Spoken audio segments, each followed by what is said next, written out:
에베소서 5장 15절로 18절입니다. 성경 찾으시기 바랍니다. 에베소서 5장 15절부터 18절.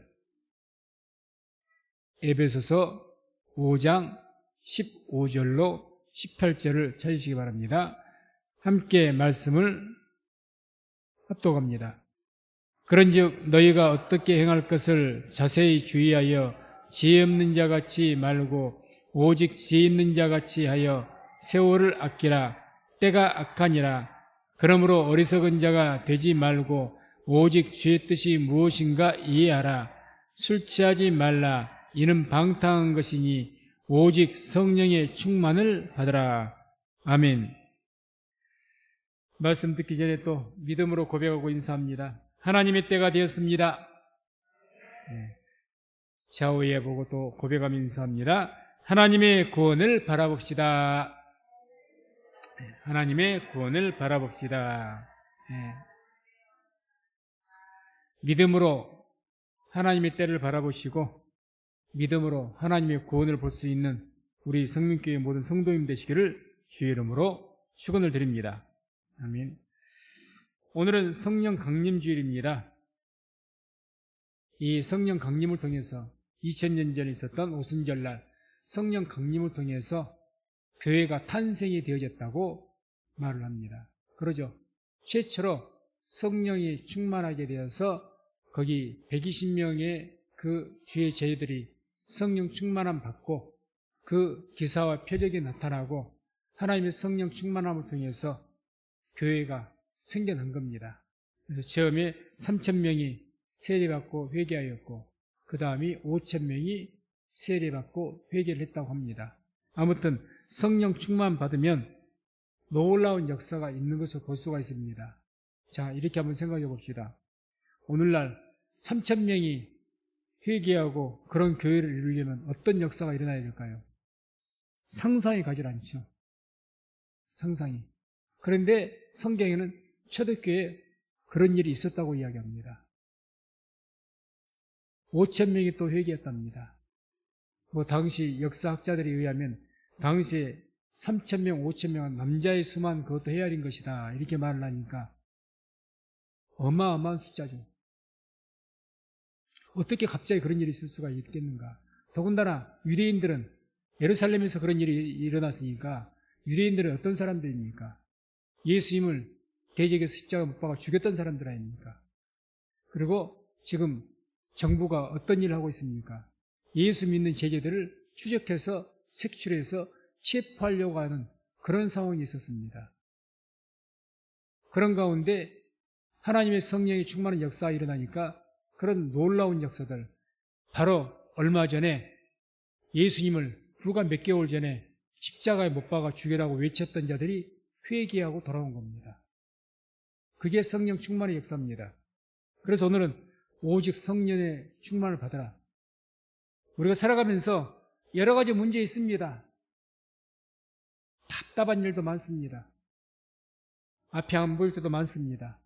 이런 것 저런 것 생각할 필요 없이 오직 성령 충만 받을 수 있기를 주의 이름으로 축원을 드립니다. 성령 충만 받으면 모든 문제는 해결됩니다. 문제는 어디에 있느냐? 내가 성령 충만하지 못하니까 그렇다. 이렇게 생각하시고 저를 포함해서 다 마찬가지입니다. 성령 충만하지 못하니까 다 문제가 생기는 거예요. 영혼이 잘 돼야, 성령 충만해야 영혼이 잘 되죠. 성령 충만하지 못하는데 어떻게 영혼이 잘 되지 않았는데 범사가 잘 될 리가 있겠습니까? 우리는 인간은 영적인 존재라고 합니다. 육적 존재는 혼과 육체로 되어진 짐승들입니다.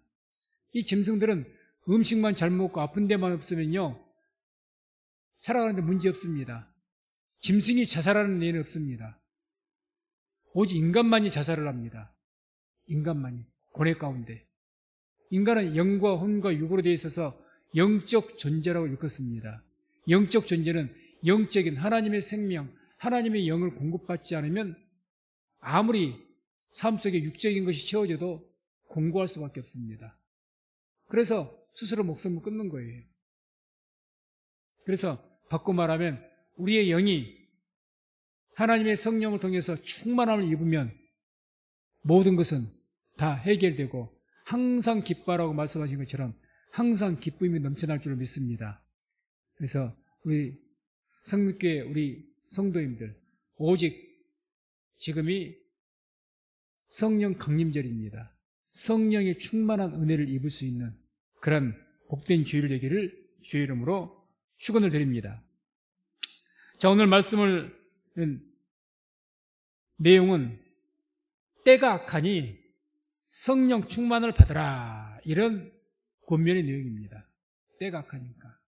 진정 우리가 살아간 때가 악한 것처럼 이 시대도 참 성경의 시대에도 때가 악했던 것 같습니다. 그러니 이렇게 때가 악하니 그 때가 악하다고 원망부평하지 말고 괴로워하지 말고 뭐 하라고 합니까? 오직 성령 충만 받으라는 겁니다.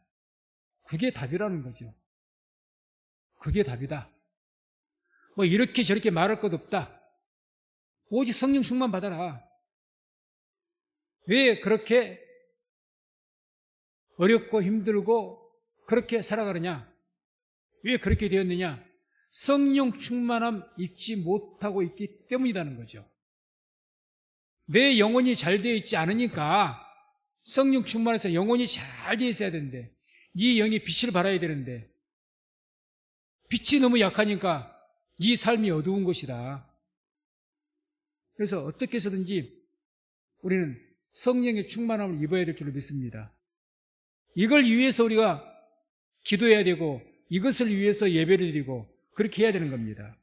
오늘 말씀 뭐라고 합니까? 16절에 세월을 아끼라, 때가 악하니라. 때가 악하다. 이 때가 악하다는 것은 어떤 의미일까? 물론 사람들이 악하고 살인하고 강도짓하고 나쁜 짓을 많이 하고 뭐 그런 의미도 있겠죠. 그러나 이 성경에서 의미하는 그 악하다는 것은 마태복음 17장 17절에 예수님께서 하신 말씀처럼 믿음이 없고 패역한 세대여, 내가 얼마나 너희와 함께 있으며 얼마나 너희를 참으리요 하고 말씀하신 것처럼 이 때가 악하다. 믿음이 없고 패역한 세대. 한마디로 왜 악하다고 하느냐? 믿지 않으려고 하고 믿음을 왜곡시키는 시대라는 겁니다. 패역하다는 것은 그 성경의 본뜻은 삐뚤어진다는 거거든요. 꽈배기 같이. 어떤 말씀을 들어도 빤듯하게 그대로 들으면 좋겠는데 삐딱하게 됐습니다. 삐딱하게. 말씀이 선포되면 그대로 순수하게 받아들이면 좋은데, 하나님 말씀인 걸로 믿고 받아들이면 좋은데 삐딱하게 됐습니다. 믿음이 삐뚤어졌어. 왜곡됩니다. 믿지 않으려고 합니다. 믿지 않으려고. 다른 말로 하면 왜 패역한 세대라고 말씀하면, 쉽게 표현하면 주를 예비하고 기도하고 그렇게 하지 않으려고 합니다. 믿음으로 살라고 그렇게 이야기해도 믿음으로 살려고 하지 않으려고 합니다. 성경에는 계속 우리에게 오직 의인은 믿음으로 말미암아 살 것이라고 말씀하시고 계속 믿음을 강조하시고 주를 믿고 나갈 것을 말하는데, 그렇게 믿고 살려고 하지 않으려고 합니다. 그런 것을 보고 주님께서 믿음이 없고 패역한 세대라고 말씀한 겁니다. 악한 세대라고 해요. 때가 악하다. 사도행전 2장 40절에도 이렇게 말씀합니다. 또 여러 말로 확증하며 권하여 가로되 너희가 이 패역한 세대에서 구원을 받으라. 패역한 세대. 뭐 더 말할 필요 없이 우리가 살아가는 이 시대가 패역한 시대입니다. 정말 패역한 시대인데 이 시대에서 우리가 구원을 받으라고 성령께서는, 하나님께서는 우리에게 지금 말씀하고 계신 겁니다. 그래서 우리가 말씀을 통해서 성령 충만함을 입음을 통해서 이 패역한 세대에서 구원받을 수 있는 은혜가 있기를 주의 이름으로 축원을 드립니다. 그러면 이와 같이 패역한 세대에서 구원받기 위해서 어떻게 하라고 오늘 성경에서는 말씀을 하느냐?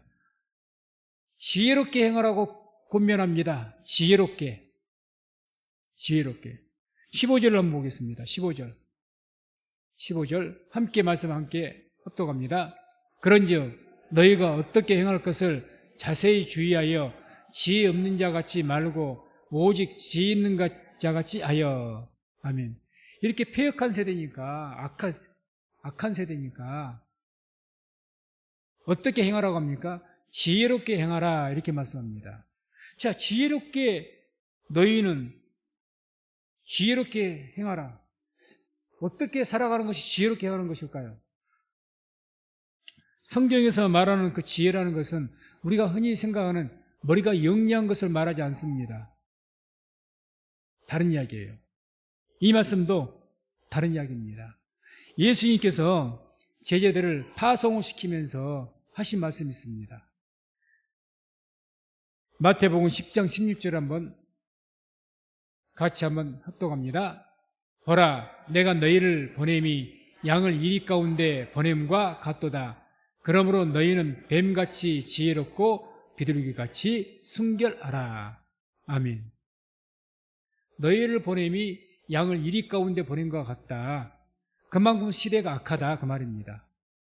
악하다. 악하기 때문에 언제든지 물려서 죽을 수 있는 때가 악한 시대라는 겁니다. 그래서 이들을 보내면서 어떻게 행하라고 말씀합니까? 너희는 뱀같이 지혜롭고 비둘기같이 순결하라는 겁니다. 여기에 포커스는 초점은 어디에 있느냐? 순결하라는 거죠. 순결. 한마디로 순결함의 이 성경의 본뜻은 순결함의 지혜를 가지라는 겁니다. 내가 살아가면서 순결함을 지킬 수 있는 지혜를 가지라는 겁니다. 순결함. 다시 더 쉽게 표현하면 너희의 거룩성을 잃지 않도록 그런 지혜를 가지라는 겁니다. 거룩성을 잃지 않는. 교회는 거룩해야 됩니다. 하나님 믿는 성도들도 거룩해야 됩니다. 세월이 약하면 약할수록 우리가 어떻게 살아가는 것이 지혜냐? 거룩하게 사는 것이 지혜입니다. 악한 시대일수록. 세상이 더럽고 악할수록 순수한 사람 볼 때 얼마나 우리가 은혜를 받고 그 사람이 좋은 줄 모릅니다. 어두울수록 빛이 바라는 거죠. 세상이 약하면 약할수록요, 거룩한 사람이 빛을 발합니다. 빛을 발해요. 주님께서 그렇기 때문에 하신 말씀이에요. 너희의 거룩성을 지킬 수 있는 지혜로 가져라는 거죠. 그렇게 살아라. 거룩함이 지혜입니다. 거룩함이. 세상을 살아가면서 요령을 피우고 똑똑하게 살아가는 것이 지혜가 아니라 내가 거룩성을. 교회는요, 세상에서 사랑받고 존경받는 것, 교회가 거룩하면, 경건하면 존경받게 돼 있습니다. 교회가 초라해도요, 사람이 초라해도요, 정말 저분의 신앙이 거룩하고 정말 순수하다 그러면 다 그 앞에서 머리 숙입니다. 옷을 멋지게 입으니 좋은 차를 타고 다니니 그러니 숙이는 것 같습니까? 그런데 숙이는 것은 언제든지 기회만 되면 그것을 빼앗으려고 할 겁니다. 우리 세상을 살아가면서 이 시대에 이렇게 악한 세대를 살아가는데 어떻게 사는 것이 지혜일까? 아, 저들보다 내가 더 많이 배워서 똑똑해야지. 내가 저들보다 더 돈을 많이 벌어야지. 높은 명예를 가져야지. 그래서 내 힘으로 제압을 해야지. 그렇게 해서 제압이 될까요? 아니요. 절대 세상 사람들은 교회 옆에 머리 숙이지 않을 겁니다. 한국 교회가 적어서 이 나라 국민이 교회를 멸시합니까? 한국 교회 가질 만큼 가졌습니다. 힘 대단히 셉니다. 물질 가질 만큼 가졌습니다. 그러면 한국 교회가 존중받습니까? 밟히고 있습니다. 때가 악합니다. 우리 성도님들 직장 생활하실 때, 세상 살아가실 때 다른 것보다 나는 하나님 믿는 사람으로서 여러분들 하나님 믿는 사람들이고 하나님의 자녀입니다. 거룩한 삶 사시기 바랍니다. 거룩한 삶. 그래야 믿지 않는 사람이 그 사람을 존중하게 돼 있어요. 물론 그런 거룩한 삶 처음에는 시기도 받고 또는 한번 건드려도 보고 괴롭히기도 해보고 분명히 그런 과정이 있습니다. 그럼에도 불구하고 내가 믿음이 순전하게 지키게 되면요, 그 사람 맨날 존중받습니다. 17절에 이렇게 말씀합니다. 그러므로 어리석은 자가 되지 말고 오직 주의 뜻이 무엇인가 이해하라. 세상이 지금 참 때가 악한데 이런 때 우리에게 지혜롭게 살라고 하는데 그 지혜롭게 살기 위해서 주님의 뜻이, 너희를 향한 주님의 뜻이 뭐겠느냐, 이런 시대에 우리가 지금 악한 시대를 살고 있는데 우리 성민교회를 향한 주님의 뜻이 뭘까요? 교회가 성장하고 크게 부흥해서 큰 건물도 짓고 그걸 어떻게 나쁜 일이라고 하겠습니까? 과연 주님께서 그것만을 원하실까요? 그것이 본질적으로 원하시는 것일까요? 그렇지 않을 겁니다. 오직 주의 뜻이 무엇인가 이해하라. 하나님 뜻이, 우리를 향한 하나님 뜻이 뭘까? 우리 성민교회를 향한 하나님 뜻이 뭘까? 나를 향한 하나님의 간절한 뜻이 뭘까? 내가 어떻게 살아가기를 주님께서는 원하실까? 레위기 11장 44절 45절 보겠습니다. 함께 말씀 합독합니다. 나는 여호와 너희 하나님이라. 내가 거룩하니 너희도 몸을 구별하여 거룩하게 하고 땅에 기는 바 기어다니는 것으로 인하여 스스로 더럽히지 말라. 나는 너희의 하나님이 되려고 너희를 애굽 땅에서 인도하여 낸 여호와라. 내가 거룩하니 너희도 거룩할지어다. 아멘. 하나님께서 이스라엘 백성들을 택하시고 많은 기적들을 행하시고 그들을 구원하신 그 목적이 어디 있습니까? 거룩한 백성들을 만들기 위해서입니다. 우리를 택하시고 부르신 이유가 뭘까요? 궁극적인 목적은 거룩한 백성들을 만들기 위해서입니다. 하나님의 뜻이 우리에게 뭐가 있을까요? 하나님 내가 뭘 어떻게 되기를 원하실까요? 물론 우리가 세상의 머리가 되고 꼬리가 되지 않고 세상을 지배하고 정복하고 그런 위치에 사는 삶 기뻐하실 겁니다. 그러나 그것을 어떻게 이루기를 원하십니까? 거룩한 백성이 되어서 이루기를 원하시는 겁니다. 거룩한 백성. 주께서 우리에게 요구하시는 것은 무엇보다 우리가 거룩한 삶을 사는 겁니다. 우리 성민선문교회가 하나님께 원하시는 거룩한 교회가 되기를 원하는 거예요. 거룩한 교회가.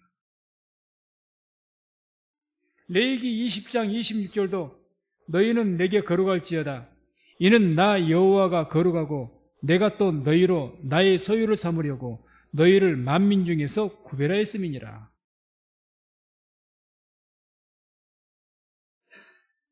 우리의 거룩이 하나님의 뜻입니다. 거룩. 거룩의 구체적인 뜻은 어떤 뜻입니까? 구별된다는 거죠. 구별. 우리는 믿지 않는 사람들과는 달라야 됩니다. 뭔가 달라야 됩니다. 좀 특별해야 됩니다. 거룩해야 되죠. 우리 성민교회는 달라야 됩니다. 달라야 되죠. 하나님 믿는 사람들은, 하나님의 자녀들은 세상의 자녀들과 달라야 됩니다. 너무 당연한 이야기 아니겠습니까? 뭐가 어떻게 달라야 될 것인지. 같은 한 공간 안에서 살아가면서 한 회사에 근무하고 한 학교에 다니고 한 공간에 거주하면서 뭘 어떻게 해야 될까? 달라지기 위해서는요, 우리가 말씀으로 충만해서 성령으로 충만해서 그들과는 우리가 생각이 달라야 됩니다. 말하는 것도 달라야 됩니다. 달라야 됩니다. 세상 사람들이 가지고 싶어하는 거 똑같이 갖기를 원하고 세상 사람들이 쓰는 방법을 똑같이 나도 쓰고 다를 것 없습니다. 다를 것이 없어요. 똑같죠. 달라야 됩니다. 다 표현할 수는 없겠지만 우리가 때문에 무엇보다 거룩한 삶을 살기 위해서 그래서 해야 될 일들이 있는 겁니다. 우리의 생각이 바뀌어지고 우리의 말이 바뀌어지고 우리의 품성이 바뀌어지고 이게 변화되기 위해서 사도행전 2장 46절 47절 보게 되면 초대교회의 모습이 나옵니다. 함께 말씀 합독합니다. 날마다 마음을 같이하여 성전에 모이기를 힘쓰고 집에서 떡을 떼며 기쁨과 순전한 마음으로 음식을 먹고 하나님을 찬미하며 또 온 백성에게 칭송을 받으니 주께서 구원받는 사람을 날마다 더하게 하시니라. 아멘. 자, 초대교회가 가장 거룩한 교회라고 우리가 볼 수가 있는데, 그런 거룩한 교회가 되기 위해서 뭘 어떻게 했다고 말합니까? 날마다 성전에 모여서 모이기 힘썼다. 집에서 떡을 떼며 기쁜 마음으로 순전한 마음으로 음식을 먹고 하나님을 찬미했다. 쉽게 표현해서 열심히 모여서 기도했고 하나님을 예배했고 그랬다는 얘기입니다. 집에서나 가정에서나. 우리가 내 자신의 개인의 거룩성을 지키고 교회가 거룩성을 지키기 위해서는 바로 이런 사람이 빨리 회복돼야 됩니다. 별스럽게 핑계를 대도요, 열심히 기도하지 않고 성경 말씀 계속 묵상하지 않고 그러면 나도 모르게요, 세상 사람과 똑같아집니다. 안 그럴 것 같습니까? 똑같아집니다. 별 수 없어요. 우리가 세상 속에 밖에 저기 산에 나 혼자 홀로 살지 않는 이상 세상을 살아간다면 계속해서 오염된 죄악된 것들이 내게 침투해 오기 때문에 기도하지 않고 말씀으로 무장하지 않고 어떻게 막아내시겠습니까? 유혹 전혀 안 받을 자신 있습니까? 기도 안 해도? 말씀으로 충만 안 해도 유혹받지 않을 자신 있습니까? 저는 개인적으로 전혀 없습니다.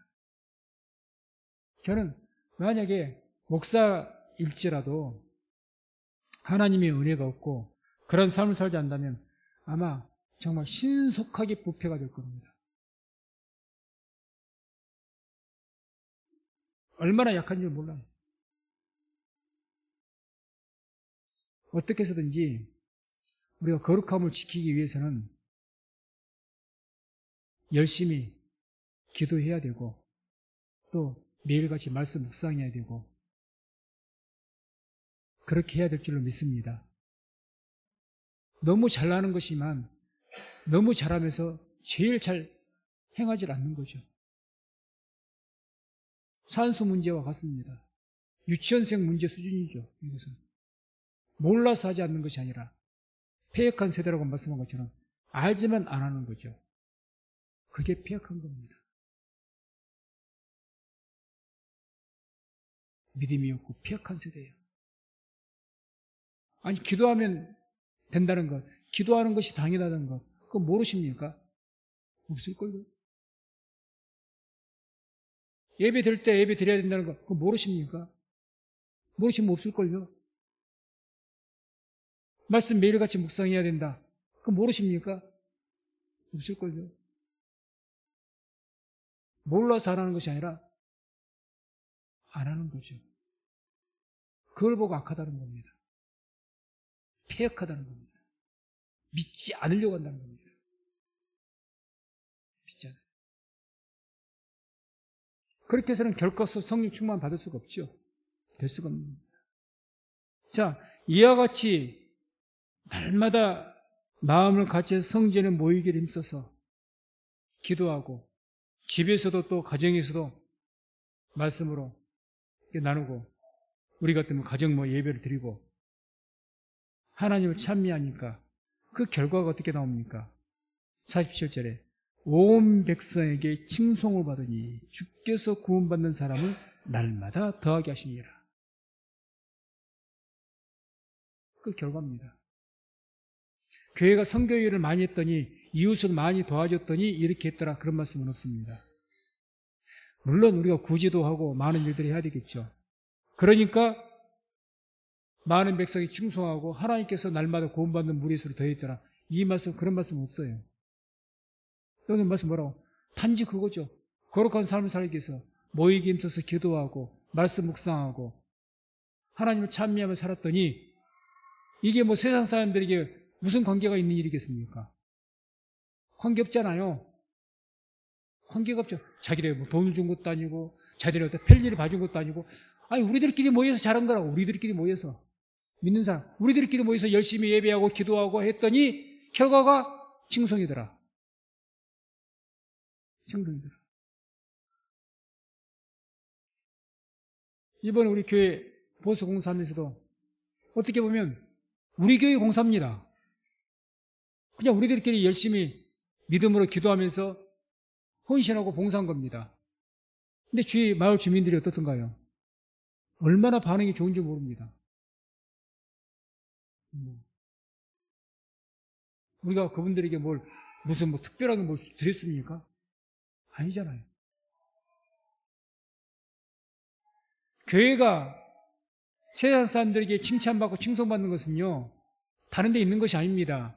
교회가 교회다우면 그렇게 됩니다. 교회다우면. 하나님 믿는 성도가요, 성도답게 살면 그렇게 됩니다. 굳이 내가 밥 사주고 차 사주고 그러니까 나를 칭송하는 것이 아니라 그건 순간적인 거죠. 믿는 사람 다 와야죠. 똑같이 세상 사람들하고 같이 어울리고 같이 하니까 거기에서 무슨 거룩성을 보겠습니까? 이건 우리가 대단히 아프게 들어야 될 겁니다. 아픈 마음으로. 이걸 너무 쉽게 생각합니다.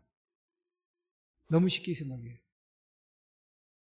우리 개개인들이 이런 거룩성 지키려면요, 다른 거 길 없습니다. 열심히 모여서, 힘써서 모여서 기도하고 하나님을 예배하는 것, 이것 외엔 길 없습니다. 길이 없어요. 그래 내가 하나님의 영으로 충만함 받고 내가 거룩해지고, 나도 모르게 나는 나 자신을 느낄지 모르지만 그런 가운데 살다 보면 세상 사람들이 나를 알아봐 줍니다. 아, 저분은 저 어느 교회 집사님이야. 인정을 받는다는 거죠. 믿는 사람으로서.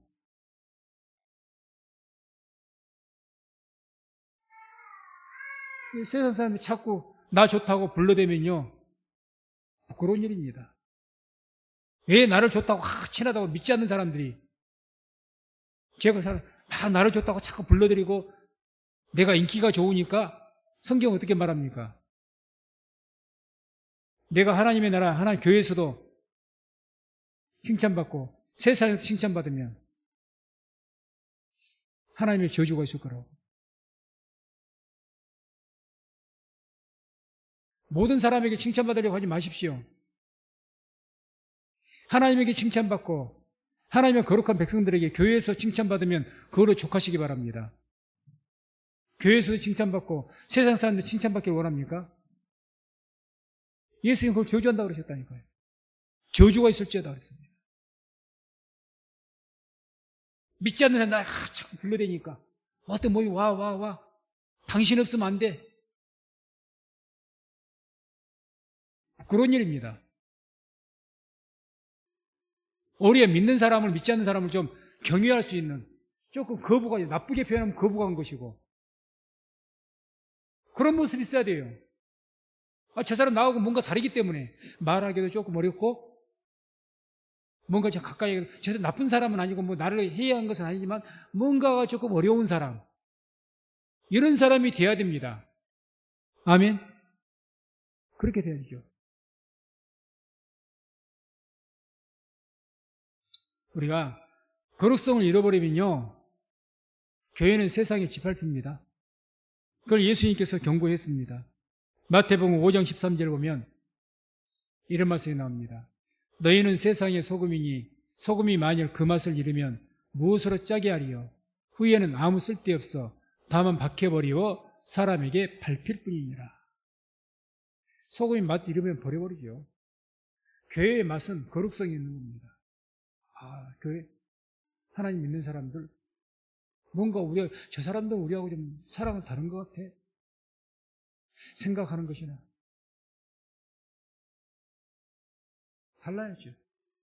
그걸 잃어버리면 도대체 교회 다니는 사람이나 안 다니는 사람이나 삶이 똑같은데, 살아가는 방식이 똑같은데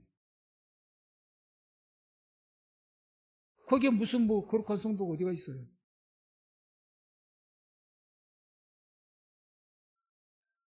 그래서 우리 성민교회가 하나님 은혜 가운데서 말씀과 기도로 충만해서 거룩한 성민교회가 될 수 있기를 주의 이름으로 축원을 드립니다.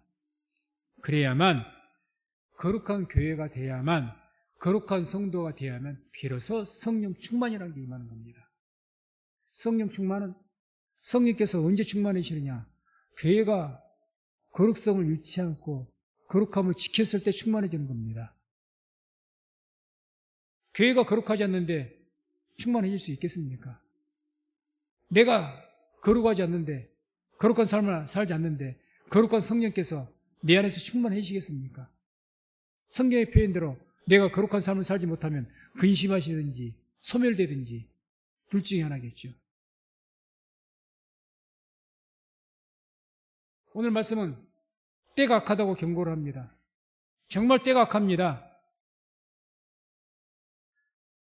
이런 때일수록 성령 충만 받는 길 외에는 없다는 거죠. 성령 충만.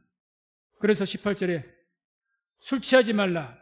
이는 방탕한 것이니 오직 성령의 충만을 받으라고 말씀합니다. 술 취하지 말라. 우리 믿는 사람들 술에 대해서 너무 쉽게 생각합니다. 물론 이 말씀이 꼭 술만 이야기하는 것은 아니에요. 세상에 취하지 말라는 겁니다. 자그마한 것부터 시작해갖고 그게 취하죠. 누가 처음부터 성경에 이런 말씀이 있거든요. 술에 임박이지 말라 그런 말씀이 있습니다. 임박이지 말라. 한마디로 직접적인 표현은 술에 중독이 될 정도로 술을 먹지 말라 이런 뜻이에요. 술을 자주 드신 분들은 교회 다니면서 아니 뭐 성경에 보면 이스라엘 사람들 하나님 믿어도 포도주 마시고 다 했지 않느냐 이런 핑계를 댑니다. 맞아요. 유대인들은 평소에 음식 먹고 먹는 음료가 포도주였습니다. 술이었다는 거죠. 그런 거 가지고 뭐 한두 잔쯤은 괜찮지 않냐. 딱히 저도 그걸 부인하지 않겠습니다. 그런데요, 그것이 핑계가 돼서 술 취하는 삶을 산다는 거죠. 이게 돼서. 매일같이 술을 마십니다. 쉽게 생각합니다. 성경을 보면 술이라는 것은 기쁨의 잔입니다. 기쁨. 하나도 기쁜 일이 있을 때, 잔치가 있을 때, 그때 술 마시면 기쁨의 잔. 근데 술 취한 사람은 어떻게 되냐? 기쁜 일이 있으나, 슬픈 일이 있으나, 시도 때도 없이 마십니다. 뭐 취한다는 것이 그냥 소주를 뭐 몇십 병을 마시고 그렇게 취한다는 그런 의미가 아닙니다. 술에 의존해 살아온 거예요. 그러니 힘들어서 술 한잔하고 괴로워서 술 한잔하고 좋으니까 술 한잔하고 지혜에서 끌려다니죠. 모든 것이 그렇습니다. 처음 시작할 때 소홀하게 얘기하는 거죠. 소홀하게. 마약 중독은 그냥 된 줄 아십니까? 요즘 우리나라가 마약이 참 청정국이었는데 문제가 돼서 마약은 처음에 직접적인 마약이 아니라 마약 성분을 가지고 있는 약한 어떤 것을 피로회복제라고 줘서 그것부터 먹기 시작하면서부터 시작된 겁니다. 음료에 타서 주고. 그러면 피로가 좀 풀어. 왜? 마약 성분이 약간 들어가 있으니까. 그것만 먹으면 기분이 좋아지고 풀리니까 마시기 시작한 거예요. 점점 더 이제 그것을 의존하죠. 조금만 괴로워도 그거 의존하죠. 술도 마찬가지였거든요. 내가 술 한 잔에 들어가면 내가 좀 기분이 편해지고. 의존하는 거, 의존. 담배도 마찬가지고. 그게 취해가는 거예요, 취해가는 거. 방탕한 것이라고. 방탕하단 말은 완전히 너를 갖다 망가뜨릴 것이라는 겁니다. 맞죠? 게임, 도박. 처음부터 도박을 막 몇십만 원짜리 한 사람이 아니요, 내기 받았고 4개 도박 받습니다. 내기. 정심 사내기, 못 사내기, 심심풀이로.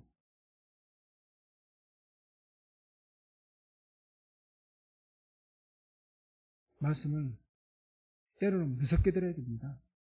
술 취하지 말라, 이는 방탕한 것이다. 너 인생 망가뜨릴 거다. 그 말입니다. 너 그렇게 살아라. 네 인생 망가뜨린다. 뭐 우리가 현실 속에서 안 봅니까? 나는 괜찮다고요. 아니요. 반드시 그 당신의 발로 잡을 때가 있을 겁니다. 무섭도록. 그래서 술 취하지 말아라. 명령하신 거예요. 방탕한 것이다. 내 인생을 망가뜨릴 것이다. 오직 성령의 충만을 받으라고 합니다. 세상에 취하지 마시고 오직 성령 충만 받을 수 있는 우리 성도님 되시기를 주의 이름으로 축원을 드립니다. 성령 충만을 받기 위해서 뭐 어떻게 해야 되느냐? 오늘 말씀에 다 나온 이야기죠. 모이게 힘써야 된다는 거죠. 날마다. 그게 사도행전 2장 46절 이야기 아닙니까? 자꾸 우리가 교회에서 왜 모입니까? 함께 기도하고 우리의 영을 위해서 모이는 것 아니겠습니까? 교회에서 밥 먹고 놀고 이야기하고 이러기 위해서 교회에 모입니까? 아니잖아요. 교회에 모이는 목적 자체는 뭡니까? 오늘도 모이겠지만 내일도 모이겠고 일주일 내내 모이겠지만 왜 모이자고 합니까? 말씀 듣고 기도하자고. 그거 왜 다른 거 있습니까? 또 그렇게 해야 된다는 거죠. 이게 정말 우리가 좁은 길을 가는 길이지만 왜 내 육체에 기쁨을 주는 것은 아니잖아요. 그래 많은 사람들이 이 길을 안 갑니다. 버립니다. 뭘 그렇게까지 해. 일주일에 한두 번 나가면 됐지. 당연히 가기 싫죠. 원래 좋은 이야기 쓰다고 내 영혼을 살릴 일은 쓴 겁니다. 힘들어요. 그러니까 십자가를 지고 따라오라는 거예요. 주님께서. 날마다 자기를 부인하고. 그러니 신앙생활이 힘든 겁니다. 그렇지만 내가 날마다 모이기에 힘쓰고 기도하면 우리의 영혼은 잘 될 것이고 우리는 하나님의 영으로 충만한 삶을 살게 될 줄로 믿습니다. 그렇게 하는 거죠. 그래서 히브리서 10장 25절에 이렇게 경고합니다. 모이기를 패하는 어떤 사람들의 습관과 같이 하지 말라. 이유가 없어요.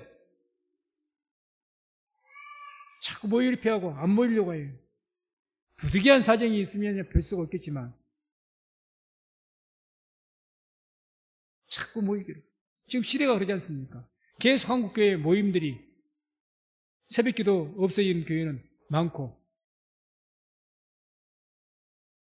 금요기도에 없어진 교회도 많고 수요 예배조차 드리지 않는 교회도 들어 있고 겨우 일주일에 한 번 주일 예배 하나 남아있어요. 지금 어떤 교회는. 제가 알고 있는 분 중에도 그런 교회가 있습니다. 한두 분. 점점 더 목사님 왜 그러세요? 성도님들이 그냥 하지 말자고 했대.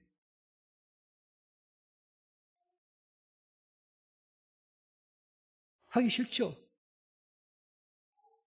하기 싫죠.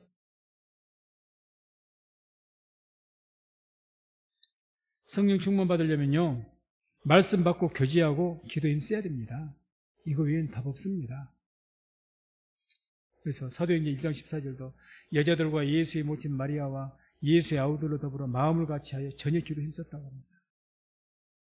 사도행전 2장 41절 42절에 그 말을 받는 사람들은 세례를 받으며 이날에 제자의 수가 3,000이나 더하더라. 저희가 사도의 가르침을 받아 서로 교제하며 떡을 떼며 기도하기를 전혀 힘쓰니라. 전혀란 말이 어떤 뜻인지 아십니까? 모든 걸 다 동원해 힘썼다는 겁니다. 모든 힘을 다해서 전혀 힘썼다는 거죠. 기도에 전혀 힘쓰십니까?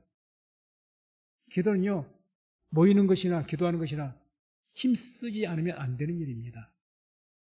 세상에 모이면 힘 안 써도 돼요. 재밌는 일인데요. 가서 어울릴 것만 생각해도 즐거운데요. 힘 안 써도 저절로 가져요. 교회에 모이는 것은요, 기도하는 것은요, 힘 안 쓰면 안 됩니다. 이것은 힘쓰라는 거, 힘써라. 싸우라는 이야기, 힘쓰라는 그 성경 원뜻은 싸우라는 이야기예요. 싸우라. 힘써라. 영적 전쟁이죠. 목사는 기도하는 거 즐거울까? 아니요, 안 즐겁습니다. 안 즐거워요. 목사는 사람 아니라 노는 것 안 좋겠습니까? 안 즐거워요. 힘써야 됩니다. 힘써야 돼요. 그래야 내 영이 충만해집니다. 내 영이. 그러니까 방법이 없습니다. 이게 자꾸 우리가 뭐가 함정이 있느냐? 절호에서부터 성도님들이 핑계를 댄다는 거예요. 합리화를 시키고. 바쁘니까 어쩌니까 이러니까 저러니까. 아니, 핑계대지 마십시오. 분명히 말씀드립니다. 이유가 없다든지 모여서 힘쓰지 않고 기도하지 않고 그럼 당신은 계속 성령 충만하지 못합니다. 계속 질질 끌려다니고 신앙생활 자체가 짐이고 힘들 겁니다. 봉사하는 것도 기쁨으로 하는 것이 아닐 겁니다. 억지로 하는 거지. 내 직분이 할 수 없지 해야지. 이목이 있는데. 정말 삼손처럼 삼손이 들릴라와 하나님 사이에서 죽을 지경이었다고 그러면 죽을 지경이었다. 들릴라 여자 쪽으로 따라가자니 하나님이 아쉽고 하나님 쪽으로 가자니 들릴라를 버려야 되겠고 죽을 지경이었다고. 예수님이 뭐라고 하시면 너희가 세상과 하나님과 두 주인을 섬길 수 없다고 했잖아요. 결단해야 될 겁니다. 결단해야 됩니다. 지금 우리가 살아있는 이 시대는 특히 그렇습니다. 결단하지 않으면요 절대 신앙이 승리 못합니다. 점점 더 자기의 어떤 나약한 신앙에 대해서 핑계만 댈 뿐이지 절대 믿음 잘하지 않고 성령 충만함 받지 못할 겁니다. 그건 누구든지 절호에서부터. 자, 이와 같이 초대교회 성도들이 열심으로 모이고 기도하고 말씀 받으면서 교제했더니 하나님 찬미했더니 그리고 성령 충만했더니 그 결과가 어떻게 되냐? 그게 바로 하나님으로부터 성령 충만해서 권능을 받게 되는 거죠. 성령 충만하면 권능을 받게 됩니다. 사도행전 1장 8절 한번 찾아보시기 바랍니다. 사도행전 1장 8절 다음 주 암송 말씀입니다. 사도행전 1장 8절 찾아보시기 바랍니다. 함께 말씀을 합독합니다. 오직 성령이 너희에게 임하시면 너희가 권능을 받고 예루살렘과 온 유대와 사마리아와 땅까지 이르러 내 증인이 되리라 하시니라. 아멘. 성령 충만함 받으면요 권능을 받는다는 이야기입니다. 어떤 권능이냐? 내가 복음을 전할 수 있는 권능. 권능을 받게 됩니다. 사도행전 2장 43절은 사람마다 두려워하는데 사도들로 인하여 기사와 표적이 많이 나타났다고 합니다. 사람마다 두려워하는데 이게 무슨 말일까요? 성령 충만, 초대교회 성도들이 성령 충만하니까 세상 사람들이 초대교회 성도들을 두려워해요. 어려워한단 말입니다. 만만하게 보지를 못한다는 거예요. 왜? 베드로가 뭐 대단한 직분을 가졌습니까? 어부 출신이에요. 다 천무지렁이에요. 베드로가 설교할 때 뭐라고 합니까? 이 베드로가 무식한 사람 아니냐? 배우지 못한 사람인데 어떻게 이런 설교를 할 수가 있느냐? 그러잖아요. 무시합니다. 그럼 무시를 받을 만한 사람들인데도 불구하고 두려워했다는 거죠. 두려워했다. 성령 충만하면 그렇게 되죠. 말씀했습니다. 악한 세상을 이길 힘은 오직 성령 충만입니다. 아멘. 거기엔 답이 없어요. 이건 우리가 살아가면서 조금 무겁게 심각하게 받아들여야 됩니다. 심각하게. 로마서 12장 21절 보면 악에게 지지 말고 선으로 악을 이기라고 말씀합니다. 때가 악합니다. 선으로 악을 이기라. 성령 충만으로 악을 이기시기 바랍니다. 그게 하나님의 뜻입니다. 그래서 오직 모이게 힘쓰고 기도에 힘써서 성령 충만함을 통해서 모든 세상의 악을 이겨나가는 우리 성도님 되시기를 주의 이름으로 축원을 드립니다. 기도하겠습니다.